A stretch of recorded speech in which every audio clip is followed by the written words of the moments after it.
పచ్చని కొండలపై నీలి ఆకాశంలో ఎన్నో మేఘాలు తేలుతూ ఉన్నాయి. వాటిలో ఒక చిన్న మేఘం పేరు మిస్టీ. మిస్టీ చాలా ప్రత్యేకం. అది చిన్న చిన్న వాన చినుకులతో పూలను వికసింపజేస్తుంది. పెద్ద మేఘాలు గట్టిగా వాన కురిపిస్తాయి.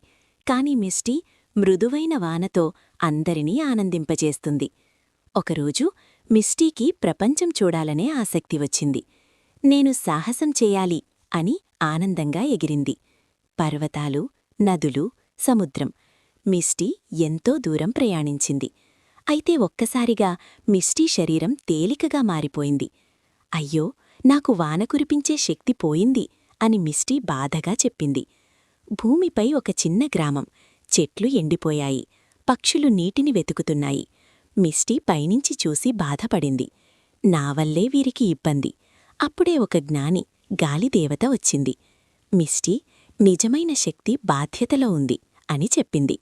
సముద్రానికి వెళ్ళి నీ హృదయాన్ని మళ్లీ నింపుకో అని గాలిదేవత మార్గం చూపింది. మిస్టీ వెంటనే వేగంగా సముద్రం వైపు ఎగిరింది. సముద్రం నుండి నీటి ఆవిరిని తీసుకుంది. మిస్టీ మళ్లీ పుష్టిగా మారింది. మిస్టీ తిరిగి గ్రామం పైకి వచ్చింది.